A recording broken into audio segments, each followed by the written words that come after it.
بالله من الشيطان الرجيم بسم الله الرحمن الرحيم وأوحينا إلى إبراهيم وإسماعيل أن طهر بيتي للطائفين والعاكفين والركع السجود صدق الله مولانا العظيم۔ دوستو بزرگوں، ماہ مقدس رمضان المبارک کا آخری عشرہ شروع ہو چکا ہے۔ اس عشرے میں نبی کریم صلی اللہ علیہ وسلم نے اس کی فضیلت میں یہ فرمایا کہ یہ آخری عشرہ بھی اگر کسی کو مل جائے نا، آخری عشرہ یعنی پہلے دو عشرے مس ہو گئے، نہیں موقع مل سکا، کسی کو توفیق نہیں ہوئی، لیکن آخری عشرے میں بات اس کو سمجھ میں آ گئی اور اس نے اللہ کی طرف منہ پھیر لیا، باقی چیزوں سے کٹ گیا، تو بھی جہنم سے آزادی اس کو مل جائے گی، جہنم سے پھر بھی بچ جائے گا۔ یعنی آخری عشرہ جس کو مل جائے وہ جہنم سے بچ سکتا ہے۔ اور پھر یہ بھی سب کو معلوم ہے کہ بہاریں آئی ہوئی ہیں، نیکیوں کی بہاریں، اور موسم ہے نیکیاں کمانے کا۔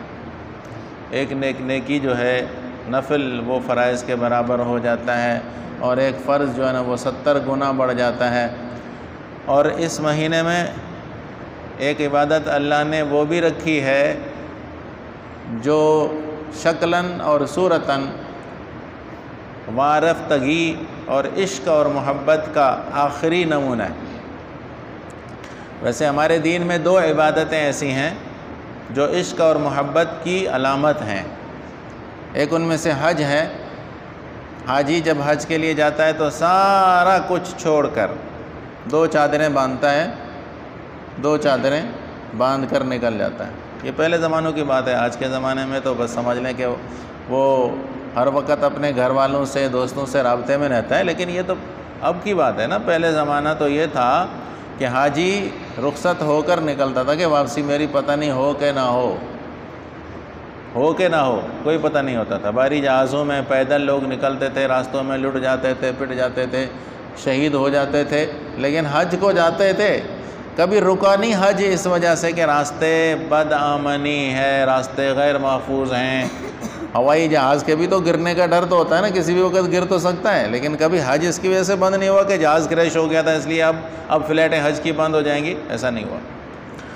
تو یہ وارفتگی، والہانہ پن، عشق اور محبت کی علامت ہے حج۔ اسی طرح رمضان المبارک میں بھی ایک عبادت ہے جس کو اعتکاف کہا جاتا ہے، یہ بھی وارفتگی اور محبت کی علامت ہے کہ معتکف نے اپنا گھر بار، کاروبار، دوست یار سب چھوڑ دیے اور آ کر رب تعالیٰ کی چوکھٹ پہ پڑ گیا۔ اور علماء نے لکھا ہے، علامہ قسطلانی رحمۃ اللہ نے ایک بات لکھی ہے کہ جو شخص اعتکاف کے ارادے سے مسجد میں آ کر بیٹھ گیا، اس نے سمجھ لو یہ وعدہ کر لیا، یہ پکا عزم کر کے آیا ہے کہ جب تک مجھے معافی نہیں ملے گی میں جاؤں گا نہیں یہاں سے، جب تک مجھے اللہ تعالیٰ معاف نہیں کریں گے یہاں سے میں نے نہیں جانا ہے۔ اور ہونا بھی ایسا ہی چاہیے کہ جو شخص اعتکاف میں آ کر بیٹھا ہے، سارا کچھ چھوڑ چھاڑ کر اسے یہ عزم کر کے بیٹھنا چاہیے کہ اللہ جب تک تو مجھے معافی نہیں دے گا نا تب تک میں گھر نہیں جانے والا، میں تیری چوکھٹ کو نہیں چھوڑنے والا۔ تو معتکف حضرات کے بارے میں ایک بات پہلے سے یہ ضرور ذہن میں رکھیں کہ 20 تاریخ کی شام کو سورج غروب ہونے سے پہلے نیت کر کے مسجد میں داخل ہونا ضروری ہے، نیت کے ساتھ۔ کچی پکی نیت والے کا اعتکاف نہیں ہوگا، یاد رکھیں۔ پتہ نہیں، دیکھتا ہوں، ابھی تو آ گیا ہوں مسجد میں، دیکھتا ہوں کہ کیا کرنا ہے، بیٹھوں یا نہیں بیٹھوں، مغرب ہو گئی، اب بعد میں نیتیں کرتا پھرے کچھ نہیں ہوگا۔ اعتکاف سنت جو ہے نا وہ نہیں ہو سکتا، یہ یاد رکھیں۔ سورج غروب ہونے سے پہلے نیت بھی پکی بلا تردد کر لینا ضروری ہے۔ سیکھنا بھائی ضروری ہوتا ہے، یہ یاد رکھیں۔ کسی بھی عبادت کو سیکھے بغیر کرنے سے وہ عبادت ضائع ہو جاتی ہے، یہ یاد رکھیں۔ قبولیت تو اللہ کی مرضی ہے، کریں یا نہ کریں، لیکن صحیح تو ہو نا۔ صحیح ہونا الگ چیز ہے، قبول ہونا الگ چیز ہے۔ قبول ہونے کا مطلب انعام ملتا ہے، اور صحیح ہونے کا مطلب سزا نہیں ملتی۔ تو صحیح تو ہو نا، اگر صحیح نہیں ہوا تو پھر تو سمجھ لیں سزا ملے گی۔ تو سزا سے انسان بچ جائے، ناراضگی سے بچ جائے، یہ صحیح ہونا ہے، اور انعام دے اللہ تبارک و تعالی، یہ قبولیت ہے۔ تو کوئی بھی عبادت سیکھے بغیر نہیں ہوتی۔ اعتکاف کے حوالے سے عرض کر رہا تھا میں کہ معتکف کو 20 تاریخ کی شام غروب آفتاب سے پہلے مسجد میں پکی نیت کے ساتھ پہنچ جانا ضروری ہے۔ اور نبی کریم صلی اللہ علیہ وسلم کے دین میں تو رہنے دیجیے، میں پچھلے دنوں کی طرف جانا چاہ رہا ہوں کہ قرآن مجید نے ابراہیم علیہ السلام اور سیدنا اسماعیل علیہ السلام کے بارے میں فرمایا ہے، وَأَوْحَيْنَا إِلَىٰ إِبْرَاهِيمَ وَإِسْمَاعِيلَ أَن طَهِّرَا بَيْتِيَ لِلطَّائِفِينَ وَالْعَاكِفِينَ وَالرُّكَعِ السُّجُودِ۔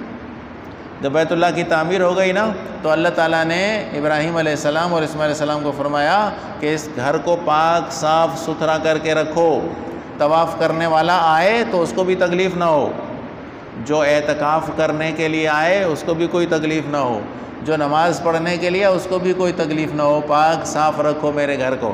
اس کا مطلب اعتکاف یہ پرانے زمانے کی عبادت ہے، صرف اس دین میں نہیں آئی۔ ہاں مقامات الگ ہیں، کوئی کوہ طور پر اعتکاف جا کر کرتا ہے، کوئی صخرہ پر جا کر کرتا ہے، کوئی بیت المقدس میں کرتا ہے، وہ الگ بات ہے، لیکن اعتکاف کا وجود ہے ضرور۔ اور اعتکاف کا معنی کیا ہوا کہ سب سے کٹ کر صرف اللہ تعالیٰ سے اپنا رابطہ جوڑ کر بیٹھنے کا نام ہے اعتکاف۔ اب آج کے دور میں نوجوان ہمارے مسجدوں میں تو تشریف لے آتے ہیں، لیکن دنیا جہان کے سلسلے ان کے ساتھ ہوتے ہیں۔ مولانا یوسف لدھیانی شہید رحمۃ اللہ نے لکھا ہے کہ میرا ایک دوست تھا، اس نے مجھ سے آ کر مسئلہ پوچھا کہ میں کسی دفتر میں کام کرتا ہوں تو دفتر کا سارا سامان مسجد میں لا کر رکھوں 10 دن، دفتر کا کام بھی کرتا رہوں مسجد میں اور اعتکاف بھی میرا ہو جائے تو صحیح ہے۔ ٹیلی فون، اس وقت لینڈ لائن ٹیلی فون تھا، یہ موبائل فون بھی نہیں تھا، ٹیلی فون لائنیں بھی لے آؤں گا، کیونکہ مینیجر ہے نا، ایک دفتر فیکٹری چلانے کا مینیجر ہے، اس نے کہا میں لینڈ لائن کی لائنیں بھی لے آؤں گا، فون بھی یہاں مسجد میں رکھوں گا اور میں اعتکاف میں بیٹھنا چاہتا ہوں۔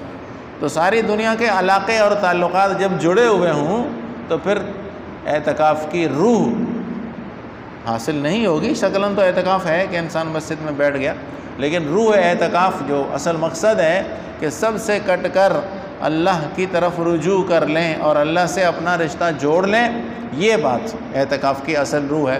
نبی کریم صلی اللہ علیہ وسلم نے ارشاد فرمایا کہ انہو یعکف الذنوب ویجرا لہو من الحسنات کلہا کعاملہا، کہ جو شخص آ کر مسجد میں بیٹھ جاتا ہے نا، ایک پہلی بات تو یہ کہ وہ گناہوں سے بچ گیا، بہت سارے گناہوں سے بچ جاتا ہے، باہر جھوٹ بھی بولنا پڑتا ہے، بد نظری بھی ہو جاتی ہے، ادھر ادھر نظریں بھی چلی جاتی ہیں، کانوں سے کچھ نہ کچھ سننے کو بھی مل جاتا ہے، کبھی جلال چانڈی ہو تو کبھی روبینہ سروت پتہ نہیں کیا کیا نام ہے ان کے، وہ بھی سننی پڑ جاتی ہیں کبھی کبھار، راستے میں جا رہا ہے انسان تو ان سے مسجدوں میں رہنے والا محفوظ رہتا ہے، گناہوں سے بچ گیا۔ اور یہ یاد رکھیں کہ اصل چیز گناہوں سے بچنا ہے، ٹھیک ہے جی۔ نیکیاں جو ہیں وہ کمانا دوسرے نمبر کی چیز ہے، گناہوں سے اگر آدمی بچتا نہیں، کتنی بڑی نیکیاں کرتا رہے، وہ گناہ جو ہے نا وہ نیکیوں کو ختم کرتے جائیں گے۔ جسم میں اندر کانٹا لگا ہوا ہو نا، اوپر سے کتنی انجیکشنیں، دوائیں، گولیاں ڈالتے رہو، کچھ نہیں ہوگا جب تک کانٹے کو نہیں نکالو گے۔ وہ کانٹا جب تک نکلے گا نہیں تب تک درد آپ کا نہیں جائے گا، 1000 آپ انجیکشن لگوا لیں، وقتی فائدہ ہوگا تھوڑی دیر کے لیے، پھر وہی درد شروع ہو جائے گا۔ کسی مکان میں اگر آپ نے اے سی لگانا ہے اور مکان کو ٹھنڈا کرنا ہے تو کھڑکیاں ساری بند کرنی ہوں گی تاکہ باہر سے گرمی نہ آئے۔ باہر سے گرمی آ رہی ہو تو بڑے سے بڑا اے سی کا پلانٹ بھی کمرے کو ٹھنڈا نہیں کر سکتا۔ تو گناہ جو ہے نا یہ گرمی ہے اور کانٹا ہے، اور نیکی جو ہے وہ ٹھنڈ ہے اور علاج ہے۔ تو یہ ٹھنڈ تب ہوگی، یہ آرام تب آئے گا جب ہم گناہ چھوڑیں گے۔ یہ یاد رکھیں، گناہوں میں مبتلا رہنے سے وظیفے تو آپ کما سکتے ہیں، مولوی صاحب نے بتا دیا یہ پڑھو دکان چلے گی، مولوی صاحب نے بتا دیا 4 تسبیح پڑھو تو کوئی بندش نہیں ہوگی. مولوی صاحب نے بتا دیا 4 تسبیح پڑھو تو رزق بڑھ جائے گا, نوکری مل جائے گی. صحیح ہے, یہ تو وظیفے ہیں نا, یہ تو وظیفے ہیں. وظیفے آپ پڑھتے رہیں گے, وظیفے چلتے رہیں گے, لیکن نیکی نہیں ہوگی. نیکی اس کو نہیں کہتے. وظیفے پڑھنا کوئی نیکی نہیں ہے. وظیفے پڑھنا تو اپنی بات کو منوانا ہے. اصل نیکی جو ہے نا, وہ نیکی گناہ چھوڑے بغیر انسان کو حاصل نہیں ہو سکتی. گناہوں میں مبتلا ہے اور چاہ رہا ہے کہ مجھے نیکیوں کا صلہ ملے. آج کل جو ہم پریشان ہیں, مصیبتوں میں پھنسے ہوئے ہیں نا, کہتے ہیں ہم نمازیں بھی پڑھتے ہیں, ہم سارا کچھ نیک عمل تو ہم سارے کیے جا رہے ہیں, پھر بھی کیوں ہے؟ نہیں, اصل نیک گناہ نہیں چھوڑ رہے ہیں ہم لوگ. یاد رکھیں, گناہوں کی بھرمار ہے گناہوں کی. ہم نے محسوس ہی نہیں کیا گناہوں کو, گناہ سمجھنا ہی چھوڑ دیا ہوا ہے. مرد ہے, سلوار دیکھیں عیب بھی نہیں سمجھتا, شکل دیکھیں, داڑھی مونڈنا, داڑھی کاٹنا عیب بھی نہیں سمجھتا, عیب بھی نہیں سمجھتا. جھوٹ بولنا عیب بھی نہیں سمجھتا, بد نظری کرنا عیب بھی نہیں سمجھتا. اچھا بھلا آدمی جلوتوں میں تو تسبیح ہاتھ میں ہے, لیکن تنہائیوں میں موبائل فون پہ پکچر ویڈیوز چلا کے دیکھ رہا ہے. تنہائی ہے جی, تنہائی میں دیکھ رہے ہیں. تنہائی محفوظ نہیں ہے. وہ گناہوں کی نحوست جو ہے نا, وہ گلے میں لگی ہوئی ہے, اس لیے ہماری نیکیاں ہمیں کام نہیں دے رہی. بھائیو یہ یاد رکھیں, اصول بتا رہا ہوں.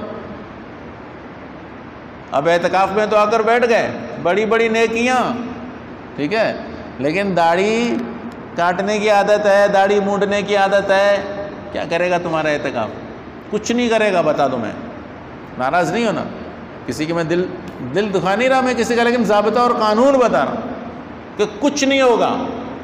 کیونکہ جس طرح اعتکاف ایک نیکی ہے, اسی طرح داڑھی نہ رکھنا ایک بہت بڑا گناہ ہے, اور ایک مشت سے کم رکھنا بھی گناہ ہے. ایک مشت سے کم رکھنا گناہ ہے. اب وہ گناہ تو تمہارے ساتھ ہر وقت لگا ہوا, ادھر نیکیاں بھی مل رہی ہیں, چلیں جی صحیح ہے, ادھر سے ٹھنڈا پانی بھی گر رہا ہے, ادھر سے نیچے سے آگ بھی جلی ہوئی ہے. اب دیکھیں کون آگے ہوتا ہے, کون غلبہ کرتا ہے. ٹھنڈا پانی بھی آ رہا ہے, لیکن نیچے سے آگ بھی ہے, تپش بھی آ رہی ہے, تو کوئی فائدہ نہیں ہونا ہے. ٹھنڈا پانی, ٹھنڈی ہوا تب فائدہ دے گی جب یہاں سے آگ بجھی ہوئی ہو. حرام میں مبتلا ہیں ہم لوگ, حرام میں, اور اس کے ساتھ ہم امیدیں رکھتے ہیں کہ جی ہم تو نیکیاں کر رہے ہیں, پھر بھی کوئی نتیجہ نہیں دیکھنے میں آ رہا, برکتیں نہیں ہیں, رحمتیں نہیں ہیں. وہ کہاں سے رحمتیں آئیں گی بھائی؟ گناہوں میں مبتلا. ہمارے گناہوں کی تعداد نیکیوں سے زیادہ ہے, گن کر دیکھیں, شمار کر کے دیکھیں, تو پھر رحمتیں اور برکتیں نہیں حاصل ہو سکتی. بہرحال یہ عمل اعتکاف کا کہ گناہوں سے بچ جاتا ہے, ایک گناہوں سے بچ جائے. اب یہ 10 دن جتنے دن بیٹھا ہوا ہے نا, اس میں نائی کو نہیں بلائے گا, شیو نہیں بنوائے گا نا, اتنا تو کرے گا نا. یہ 10 دن شیو تو نہیں بنوائے گا نا. اگر اللہ نے اس کو توفیق دے دی, پکا ارادہ کر لیا کہ اب رکھوں گا سنت کے مطابق, پھر تو بہت مبارک ہو. لیکن اگر نہیں بھی, ارادہ تو ہے کہ باہر نکلتے ہی رات ہی میں صبح صادق سے پہلے صفائی کروا کے گھر جاؤں گا. اچھا, گھر بھی ایسے نہیں جائے گا, جب تک نائی کے پاس نہیں جائے گا نا, گھر بھی نہیں پہنچے گا. ہے مسلمان ہے یار, کمال کی بات ہے. اعتکاف میں بیٹھا ہے, ایک حج اور ایک عمرے کا ثواب کمانا چاہتا ہے. دوسری بات میں 2 حج اور 2 عمروں کا ثواب کمانا چاہتا ہے. اور جب اعتکاف سے مسجد سے باہر نکلتا ہے تو سب سے پہلے نائی کے پاس جا کر سنت رسول پر استرا پھرواتا ہے اور پھر گھر جاتا ہے. بیوی کو منہ دکھانے کے قابل نہیں ہے یہ بے شرم کہ جی میں ایسے کیسے بیوی کے پاس چلا جاؤں, اتنی بڑا شیو بڑا ہوا ہے نا. جب تک استرا نہیں پھرواؤں گا تب تک بیوی کے سامنے نہیں جاتا, گھر میں نہیں جاؤں گا, گھر والے کیا کہیں گے. یہ حال ہے. تو پھر نیکیوں کے ثمرات, نیکیوں کے نتائج ہمیں نہیں ملتے بھائی. نیکیوں کے نتائج تو تب ملیں گے جب گناہوں کو چھوڑ کر زندگی میں. تو اعتکاف والا گناہوں کو چھوڑ دیتا ہے. ایک بات تو یہ. نمبر 2 کہ نبی کریم صلی اللہ علیہ وسلم نے ارشاد فرمایا کہ باہر رہ کر جو یہ نیکیاں کرنا چاہتا تھا اور نیکیاں کرتا تھا, اب ظاہر مسجد میں آ کر بیٹھ گیا ہے تو وہ نیکیاں نہیں کر پا رہا. کسی کی مدد کرتا تھا, کسی کی عیادت کو چلا جاتا تھا, کسی کے جنازے میں شریک ہوتا تھا, کسی مسلمان کی جو ہے نا وہ مدد کرنے کو نکل جاتا تھا. اب تو ظاہر مسجد میں بیٹھا ہوا ہے, نہیں جا سکتا, تو بھی ان اعمال, ان نیکیوں کا ثواب اس کے کھاتے میں جا رہا ہوتا ہے. دیکھیں نا, گناہوں سے بھی بچ گیا, اور نہ کرنے والی نیکیاں نہیں کر رہا, کرتا تھا. ارادہ تھا کہ کرتا رہوں گا، اب آ کر اعتکاف میں بیٹھ گیا تو وہ نیکیاں بھی اس کے کھاتے میں لکھی جا رہی ہیں۔ اور فرمایا رسول اللہ صلی اللہ علیہ وسلم نے کہ ایک دن کا اعتکاف بھی جہنم سے 3 خندقیں دور کر دیتا ہے انسان کو۔ 3 خندق، 3 کھائیاں، ایک کھائی زمین اور آسمان کے برابر، اتنا فاصلہ ہے ایک کھائی کا، ایک کھائی کا فاصلہ ہے زمین و آسمان کے جتنا، 3 کھائیاں دور ہو جاتا ہے آدمی ایک دن کا اعتکاف کرنے سے۔ 10 دن کا اعتکاف کا مطلب کیا ہوا کہ 30 کھائیاں جہنم سے دور ہو گیا۔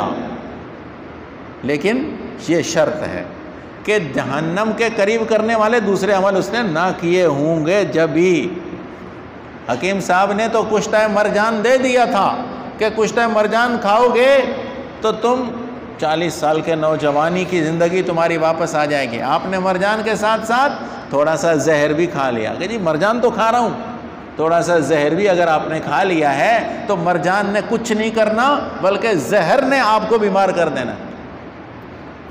تو یہی حال ہے کہ ہم نے تو 30 خندقوں کی نیکی حاصل کی، لیکن ساتھ میں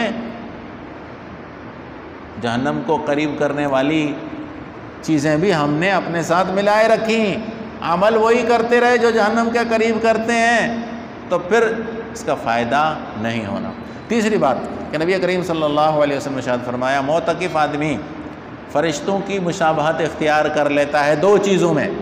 ایک تو یہ کہ وہ پاک صاف جگہ پر رہتا ہے، گندی جگہ پر جانا ہی نہیں ہوتا ہے اس کا، آزاد ہے آدمی، گھوم پھر رہا ہے کبھی کہاں، لیکن جو مسجد میں بیٹھا ہوا ہے ہر وقت پاک صاف جگہ میں نا، اس نے اپنی رہائش طیب طاہر مکان میں رکھ لی، اور فرشتے ہمیشہ طیب طاہر مکان میں رہتے ہیں۔ گندگی کی جگہوں پر شیطان رہتے ہیں، یاد رکھیں۔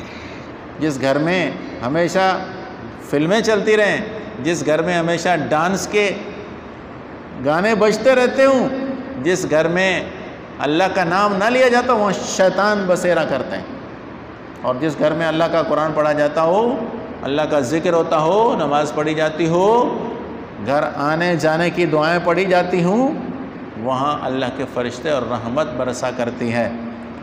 اب ہمارے اعمال تو سارے شیطان کے بسیرے والے، اور پھر شکوہ اور شکایت، یہ جی بندش ہے، جی برکت نہیں ہے، جی گھر میں لڑائی ہے، جی گھر میں جھگڑا ہے، جی فلاں، تو یہ سارے اعمال تو ہمارے خود اپنے کیے ہوئے چیزیں ہیں نا، اپنے کیے ہوئے عمل ہیں جو ہمارے گلے میں پڑ رہے ہیں۔ تو مسجد میں جب بیٹھا ہوتا ہے تو یہ تمام ناپاکیوں سے محفوظ رہتا ہے۔ ایک نمبر 2 کہ فرشتے اللہ تعالیٰ سے جس وقت چاہیں رابطہ کر سکتے ہیں، ان کا رابطہ اللہ تعالیٰ سے آسان ہوتا ہے۔ انسان کو تو وقت ملا ہوا ہے نا بھائی، آپ نے 5 اوقات میں نماز پڑھ کے اللہ سے رابطہ کرنا ہے نا، 5 وقت ہمارے لیے مقرر ہیں۔ ہاں نفلی جو ہے وہ تو پھر اس کی اجازت ہے، لیکن باقاعدہ جو ٹائم لے کر اللہ تعالیٰ سے جو ملاقات ہے نا وہ ہماری 5 وقت ہے بھائی، یہ یاد رکھیں۔ ٹائم لے کر ہم نے اللہ سے وقت لیا ہوا ہے، زور کے وقت اللہ ہم سے تو ملے گا، عصر کے وقت اللہ تو ہم سے ملے گا، مغرب کے وقت اللہ تو ہم سے ملے گا، عشاء کے وقت اللہ تو ہم سے ملے گا، فجر کے وقت اللہ تو ہم سے ملے گا۔ ہم نے ٹائم لیا ہوا ہے بھائی، نہیں ہم نے ٹائم نہیں لیا، اللہ ہم سے ٹائم مانگتا ہے، آ جاؤ۔ ہم تو الٹے ہو گئے نا، ایسا نہیں ہے۔ امت نے، مسلمان نے، بندے نے اپنے رب سے ٹائم لیا ہوا ہے، اللہ تو مجھے ٹائم دے میں آؤں تیرے در پہ، لیکن ہم تو الٹے ہو گئے نا، ہم نے سسٹم الٹا کر لیا ہوا ہے کہ اللہ ہم سے ٹائم مانگتا ہے، بھائی تھوڑی دیر کے لیے چھوڑ کر آ جاؤ میرے گھر۔ الٹا ہو گئے ہم لوگ، الٹے، بالکل الٹے ہو گئے۔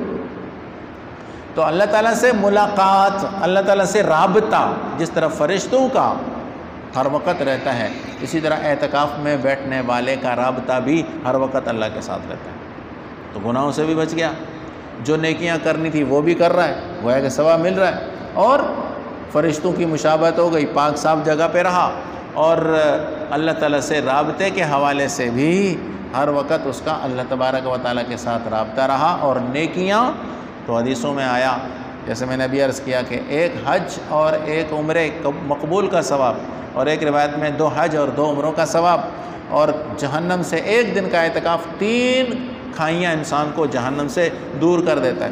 لیکن یہ ساری مشق جو ہے نا بھائی، یہ اس لیے نہیں ہے کہ ہمیں عید کی رات 2 دوست احباب آ کر پھولوں کے گجرے پہنا کر گھر لے جائیں اور گھر ہم پہنچ کر اپنے بچوں سے خوش گپیوں میں لگ جائیں اور باقی سارا سال ختم۔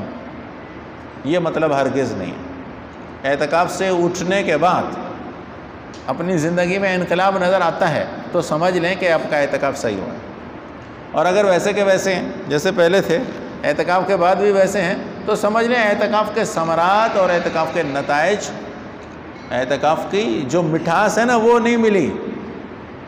اعتکاف تو مل گیا، لیکن جو اعتکاف کی روحانیت تھی، جو اعتکاف کی مٹھاس تھی، جو اعتکاف کی لذت تھی نا وہ نہیں ملی۔ ایک آدمی ہر وقت جو مٹھائی کھاتا رہے نا، اس کو مٹھائی کھلائیں گے آپ تو لذت اس کو نہیں آئے گی نا، مزہ نہیں آئے گا، کہیں گے تم کوئی اچھی چیز کھاؤں گا تو لذت آئی۔ تو اعتکاف کی لذت ہے کہ اعتکاف کی مٹھاس ہے وہ نہیں ملی۔ ہاں اعتکاف تو مل گیا، اعتکاف برائے نام جیسے ملنا تھا وہ مل گیا۔ اچھا جی، دوسری چیز اعتکاف والوں کے حوالے سے یہ ہے، بھائی یاد رکھیں کہ آپ اپنی جسمانی ضرورت کے علاوہ مسجد سے باہر نہیں جا سکتے، یا شرعی ضرورت کے علاوہ مسجد سے باہر نہیں جا سکتے۔ جسمانی ضرورت کا کیا مطلب؟ آپ کو کھانے کی ضرورت ہے، پینے کی ضرورت ہے، پیشاب کی ضرورت ہے، پخانے کی ضرورت ہے، بس یہ جسمانی ضرورت ہے، ان کے لیے آپ مسجد سے باہر نکل سکتے ہیں، اجازت ہے۔ نمبر 2، آپ کو شرعی ضرورت ہے، بے وضو ہو گئے، آپ کو وضو بنانا ہے، آپ کو اللہ نہ کرے احتلام ہو گیا مسجد میں اور آپ کو غسل کرنا ہے، یہ آپ کی شرعی ضرورت ہے، اس کے لیے بھی آپ مسجد سے باہر جا سکتے ہیں۔ لیکن یاد رکھیں کہ جو کام وضو کے بغیر ہو سکتے ہیں ان کے لیے وضو کے لیے مسجد سے باہر نہیں جانا۔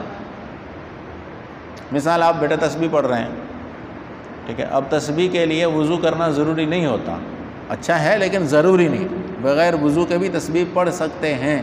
اب آپ کیا سوچتے ہیں کہ جی میں وضو کر کے آ جاؤں، مسجد سے باہر نکلوں تاکہ میں تسبیح پڑھوں؟ تو تسبیح کے لیے وضو کے لیے باہر آپ نے نہیں نکلنا۔ ہاں یہ نیت کر کے جائیں کہ میں نے قرآن کی تلاوت کرنی، میں نے 2 رکعت نفل پڑھنے ہیں، کیونکہ یہ وضو کے بغیر نہیں ہوں گے۔ چلے جائیں وضو کر کے مسجد میں جلدی اندر آ جائیں اور اپنا 2 رکعت نفل پڑھ لیں یا تلاوت قرآن پاک کر لیں تاکہ آپ کا وضو جو ہے نا وہ جگہ پر لگ جائے۔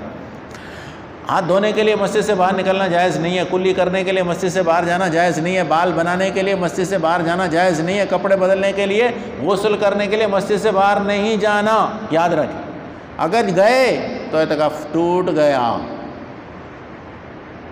الا ہی کہ آپ کو گھر سے کھانا لانے والا کوئی بندہ نہیں ملا، آپ گھر چلے گئے، کھانا لا سکتے ہیں، لا کر کھائیں گے مسجد میں، وہیں گھر میں کھانے کی اجازت نہیں ہے۔ افطاری کے لیے کوئی بندہ نہیں ملا، افطاری لا سکتے ہیں لیکن کھائیں گے مسجد میں بیٹھ کر، گھر میں اجازت نہیں ہے۔ اور اگر مسجد میں پیشاب پخانہ کرنے کی ضرورت جگہ نہیں ہے تو سب سے قریبی جگہ میں جائیں، اور اگر کہیں راستے میں آتے جاتے پیشاب کے لیے، وضو کے لیے کسی سے ملاقات ہو جائے تو کھڑے ہو کر ملاقات نہیں کرنی ہے بھائی، یاد رکھیں۔ مسجد سے باہر آپ جا رہے ہیں اور آپ سے کوئی دوست مل گیا پرانا، ہلو سائیں السلام علیکم، سائیں وعلیکم السلام، کھڑے ہو گئے 5 منٹ گپ شپ کرنے کے لیے، اس سے اعتکاف چلا جائے گا۔ چلتے ہوئے سلام کر سکتے ہیں، چلتے ہوئے جا رہے ہیں پیشاب کے لیے، جاتے ہوئے السلام علیکم کر لیا، خیر خوش کر لیا، ٹھیک ہے۔ اور اسی طرح واپسی میں آتے ہوئے بھی راستے میں کسی کام کے لیے رکنے کی اجازت نہیں ہے، ورنہ اعتکاف ٹوٹ جائے گا، یاد رکھیں۔ اس سے اعتکاف کا معنی ہے کہ ہر وقت مسجد کا کھونٹا بنا رہے آدمی، مسجد سے بلا ضرورت باہر نہیں نکلنا، تھوڑی دیر کے لیے بھی نہیں نکلنا۔ جمعے کے دن آپ نے یہ مسجد میں رہنا ہے، غسل کرنے کے لیے، جمعے کا غسل کرنے کے لیے مسجد سے باہر نہیں جانا، کیونکہ جمعے کا دن کا غسل فرض واجب نہیں ہے، سنت ہے، آپ کو یہیں ثواب مل جائے گا اس کا مسجد میں بیٹھے۔ اس طرح اگر آپ ناخن وغیرہ کاٹتے ہیں تو مسجد کا ادب اور احترام، کھانا کھاتے ہیں مسجد میں تو ادب و احترام ملحوظ رکھنا ہے۔ ہاتھ دھونے کلی کرنی ہے، جہاں تک ممکن ہو اپنے آپ کو مسجد کے اندر رکھیں، ہاتھ باہر دھو لیں، اپنے آپ کو مسجد کے اندر رکھیں اور ہاتھ باہر دھو لیں اور کلی کر لیں۔ ہاتھ دھونے کے لیے مسجد سے باہر جانے کی اجازت نہیں دی گئی ہے، وضو کے لیے جا سکتے ہیں، اسے میں نے کہا ضروری ہے۔ تو اسی طرح اپنے آپ کو مسجد میں محبوس رکھنے کا نام اعتکاف ہے، اور یہ جتنے دن ہیں ان میں خاص طور پہ جو طاق راتیں ہیں، 21 گزر گئی، پھر 23، پھر 25، پھر 27، پھر 29، یہ راتیں لیلۃ القدر کے زمرے میں آتی ہیں، اور ان راتوں کو خاص طور پر جاگ کر اللہ کی عبادت کرنی چاہیے، ان راتوں میں خاص طور پر۔ ویسے تو ہر روز جاگنا چاہیے معتکف کو، لیکن خاص طور پہ یہ راتیں جاگیں، اور ان میں جاگنے کا مطلب عبادت میں مشغول ہیں، کسی نہ کسی طرح سے تسبیحات میں، تلاوت میں، ذکر میں، درود شریف میں، نوافل میں، جس طرح کی نیکی آپ سے ہو سکتی ہے اس میں اپنے آپ کو مشغول رکھیں تاکہ اعتکاف کے ثمرات آپ کو نظر آنے لگیں۔ اللہ تعالیٰ ہم سب کو توفیق بخشے، اللہ تعالیٰ ہم سب کو اپنے گھر کا مکین بنائے، اپنے گھر کا کھوٹا بنا لے، اور ہم اللہ کے قرب میں، اللہ کے آستانے پر، اللہ کے چوکھٹ پر پڑے رہیں، اور پڑے رہنے کی ہمیں عادت ہو جائے اپنے گناہوں اور اپنے غلطیوں کی معافی مانگنے کے لیے۔ اور یہ سال کے 10 دن ہیں، کہتے یہ ہیں حضرات کہ یہ 10 دن پورے سال کی باتوں پر بھاری ہوتے ہیں، یہ 10 دن جو ہے نا پورے سال کی باتوں سے بھاری ہے، لیکن ان کو صحیح طرح سے استعمال کیا جائے تو۔ اللہ تعالی ہم سب کو توفیق بخشے۔ آخر دعوانا